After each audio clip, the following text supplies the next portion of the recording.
Hey guys, Jonathan here. Now, in this video, I think I need to talk about really just one thing. Now, if you saw my video a few days ago, I said that the Pacific could end Enlisted, okay? And I wasn't sugarcoating that in any ways. Here, I'm more saying why I think the Enlisted shouldn't have the Pacific in the next, not the next, update. That next update should be more like Burning Skies Armored Train.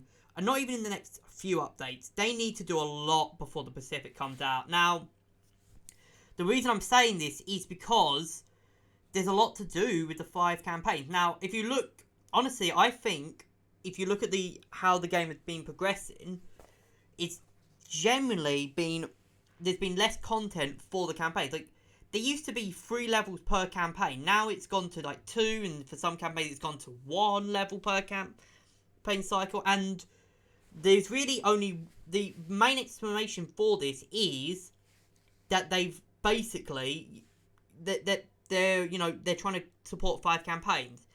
Now, what they should do is do a massive. I think they should do it in really 3 implementations. Really, either a massive update for 1 or 2 campaigns. So let's say Normandy and Moscow, and say like, look, we're finishing this campaign, so we're gonna have this humongous overhaul to these campaigns. 2, they do big overhaul. They do big updates, kind of similar to what they did with Burning Skies, or more like what they did with Armored Train, where they give like 2-3 levels per campaign. Because at the moment, Stalingrad, for example, only has 1 map still. Stalingrad's been out for at least 1 map cycle, and it's only got 1 release cycle. It's only got 1 map. It had 1 map on release, and it's still only got 1 map. And, meanwhile, every campaign since has received multiple new maps, even if Berlin's new maps have just been the train again. Now, here's the thing as well. Another thing I think they should add is Armored Train on all campaigns.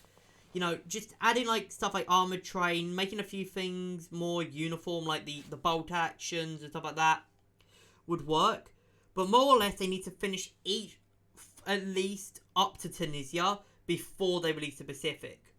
Because if they do, and let's say they don't have, I think the best case scenario would be finishing Moscow and Normandy up, and occasionally giving them occasional like new maps.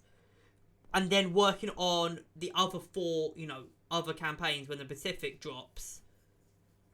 And then, of course, working, on Tunisia and Berlin, finishing those up. Then focusing on other campaigns and kind of working on, like, so you have 2 cycles in the late stage of development. And then they get fully developed out at the end, and you can put more work in on the newer campaigns. Something like that, in a way. But not what they're doing at the moment, where they're trying to develop 5 campaigns at once. Either that, or they should, so they should finish them off before releasing the Pacific. Because I think if they do release the Pacific, we're going to get a launch similar to Stalingrad. If they release it now. But, I don't know. I don't really want... Obviously, I don't want the Pacific to fail like Stalingrad did, because I really like the Pacific, and I think it'll be a very interesting campaign. But, I don't know. And I mean, at the moment, I have been enjoying Tunisia a lot, so, yeah. So, maybe if the Pacific comes out, people will warm to Stalingrad again, but I don't know. Anyways, I hope you guys have enjoyed. It's been a quick one, but I really just had to say this really short one. I hope you guys have enjoyed. Join the Discord if you want. And I'll see you guys in the next one.